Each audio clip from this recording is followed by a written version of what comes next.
Hi folks, welcome to week number 3 of Interpersonal Communications Online.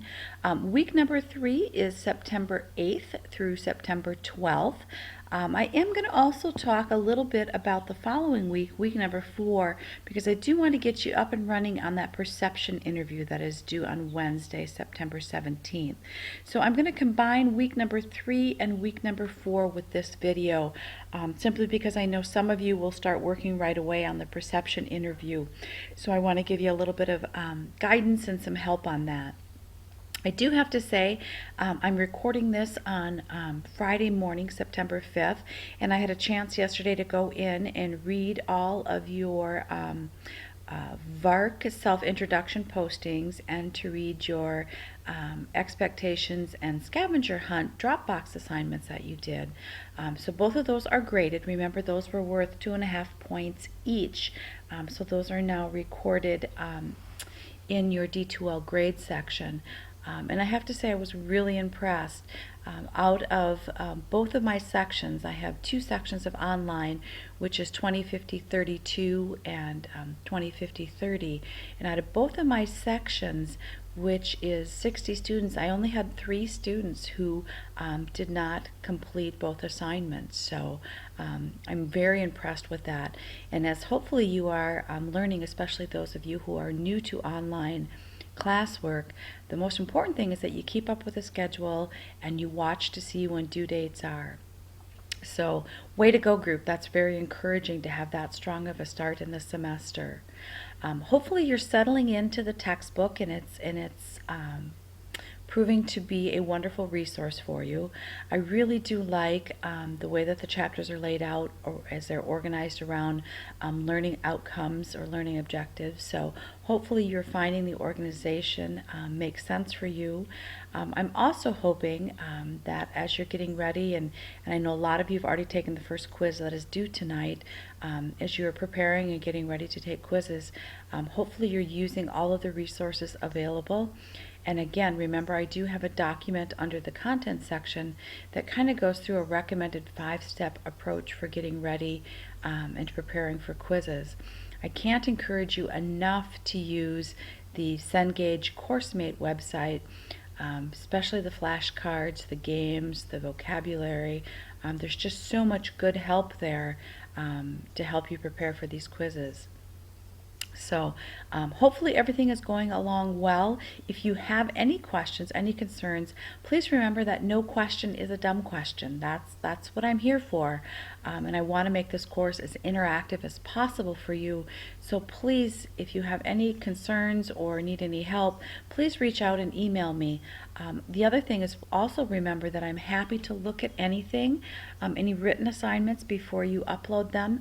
I know quite a few students did take advantage of that, and I did get a chance to preview quite a few discussion postings that were due last Wednesday, September 3rd. So, and I'm more than happy to do that as you were getting ready, and I'm going to talk during this video about your perception interview that is due. Please know I'm happy to look at rough drafts. If you get the first section done and you want me to take a peek, I am more than happy to do that. So please do use me as that resource. So as we look ahead, as here we are at week number 3, and we look ahead from week 3 and 4, notice that week 3 and 4 are all about how we perceive ourselves, how culture influences the way that we view our identity. There's some really good information in the textbook, and I think it's a wonderful opportunity. And one of the things that I said in our introductory video is that this course hopefully will provide you a chance to do some self-reflection and really kind of take a step back and say, you know, how do I view myself, and how is that vision of myself affected then by the culture that I exist in? So what is media telling me? What is what is my family telling me about who I should be or how I should define myself? How are my friends, how is my peer group telling me that I should define or identify myself? So I think there's just lots of opportunity for some deep thought and some really kind of reflecting on who you are and how you perceive yourself.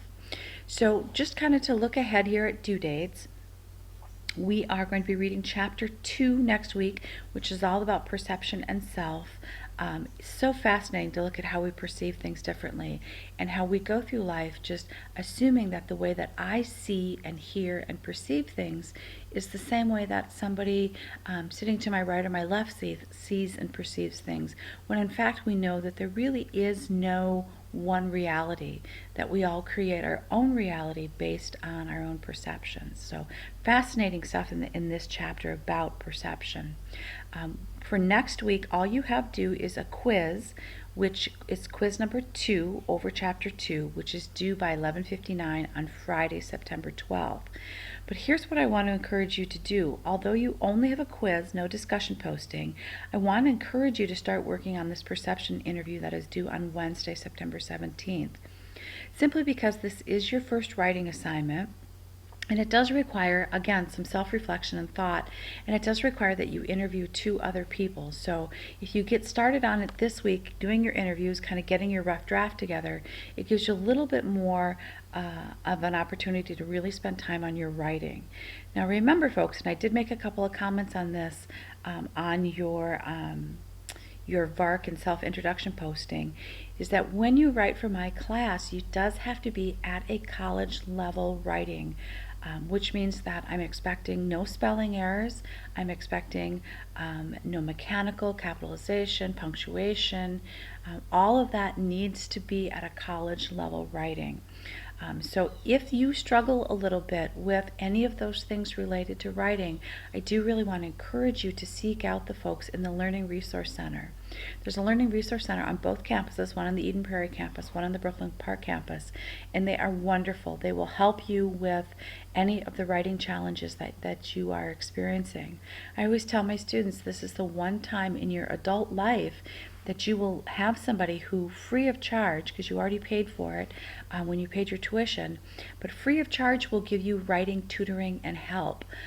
One of the things that we consistently hear from our advisory board folks, which are the folks that hire our graduates after they finish their program at Hennepin Tech, is that writing is hugely important because they're communicating with coworkers, they're communicating with clients and customers, most often in some sort of an email or messaging format. So your writing ability really is important. And so if you know that's not your strength, please do seek out the folks in the Learning Resource Center. They're more than willing to help. So next week, chapter 2, but begin work on the perception interview, and then quiz 3 is due on Friday, September 19th. Both of these chapters are chapters that you will use as you're putting together your perception interview. So you do want to make sure that you read both of these chapters before starting on your perception interview. Okay, I'm going to switch the screen here now that we've gone over the schedule. I'm just going to go back to the table of contents here, and I am going to go down to week number 2, and I'm going to click on no, I'm not. Let's try this again. I'm going to click on chapter 3. There it is. There's our perception interview assignment. Quick note here, folks. As you saw me kind of struggle, where was that? Also remember that all of your assignments and your grading rubrics are also down here at the very bottom of the table of contents on the grading rubrics. If you click that, you'll see that all of your papers. Here's the discussion rubric. Here's that perception interview, instruction manual, and intercultural. So if you can't find it up here in the units, always know that there's one just with grading rubrics. But I'm going to go back under unit number 3 here, and I'm going to click on your perception interview assignment because I just want to walk through this with you really quick. What you're going to be doing, this is all about your perception of yourself. So you're going to create 3 separate lists, making sure to include first names and your relationship with the 2 people that you interview. So your first list will include 10 words that you would use to describe yourself. And I always say include a variety of types of descriptors. Roles that you play, skills, physical attributes, personality characteristics. I encourage you to do this fairly quickly. Just sit down with a piece of paper and a pencil and say, all right, if I was asked to describe myself in 10 words, how would I do that? And just do that list first. Then your second list, I want you to have a family member or somebody who is close to you create the same type of list. Just ask them to give you 10 words that describe you, but don't show them your first list, because if you show them your own list, I think folks do have a tendency to kind of leapfrog off of that. So don't show them your list, but have this person who's close to you give you 10 words, write them down. And then for your third list, I want you to find an acquaintance, somebody who does not know you well. Could be an instructor, a coworker who you don't work with very often, a neighbor who you don't know really well, and have them give you 10 words that describe how they perceive you. Again, don't show them your personal list, or don't show them the list from your family or close friend. Step 2 is to write a 3 to 4 paragraph analysis of the differences and the similarities between your 3 lists. So your analysis should incorporate textbook theories and concepts and show understanding and application of these concepts. So some examples of concepts that you might apply in your analysis would be self-concept, self-awareness, self-esteem, halo, can be whatever. Those are just some suggestions. Whatever, as you look at the differences and similarities, whatever you think is relevant to your list is what you need to include. Step 3 is then to write another 2 to 3 paragraphs that describes and analyzes the physical, the psychological, the physiological, and the semantic noise present in your interview. Please focus on describing the context of your interview and highlight the text concepts. When you're applying these text concepts in step 2 and 3, I do want you to make sure that you include the text concept. I want it highlighted in a different color or a different font, and then do make sure to include definitions and chapter section numbers. And you can just put page numbers in there too, that's fine. So the grading rubric in a paper, which will be 27 to 30 points, will have all 3 labeled lists. It will have an analysis that cites 5 to 6 concepts from our textbook, making sure, again, to include definitions and page numbers. Now, it's not just enough, folks, to say, this is, in this list I saw a difference between my own personal list and my acquaintance list, and that's a great example of a halo effect. I want you then to take it to that next step and say, why is that a great example of a halo effect? So, and that's where we get into clearly demonstrating understanding and ability to apply course knowledge. It's not just enough to say, this is an example of this concept, but I want you in your own words to explain how and why you feel that concept relates to your interview results. So here's the grading rubric. Here's an A, here's a B, here's a C, here's a D, and it goes all the way down to, an F, of course, would be anything under 17.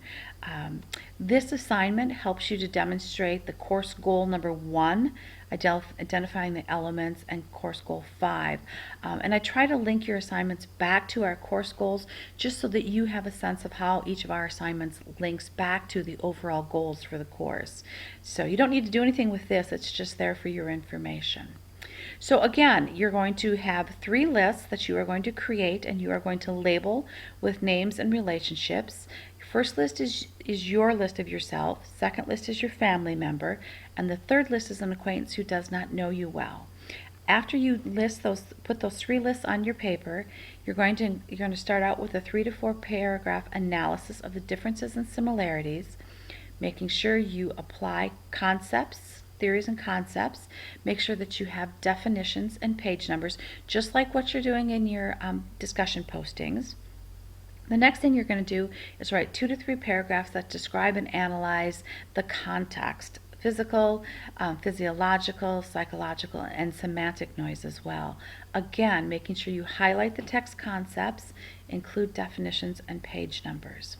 An A paper, which I'm hoping all of you folks do, will of course include your lists, have at least 5 to 6 concepts that are highlighted, have definitions and page numbers, and then analyze why those concepts relate to your interview results. Okay, folks, there you go. That's your first paper. Remember, we're going to start working on it this week. It's due next week, the following Wednesday, and I'm happy to take a look. If you do get it done and you want me to take a peek at it, all you need to do is email it to me. Once you do put it in the Dropbox, I do consider that to be your final. So if you're still working on a draft, make sure that you email it to me. And again, and I can't emphasize this enough, please work on your writing skills. I'm looking for proper grammar, punctuation, all of that good stuff, spelling, all of that. So if you're struggling, make sure that you see the Learning Resource Center folks. All right, folks, have a great week. Please know that I'm here. Reach out if there's anything I can do or if you have any questions. Take care, folks.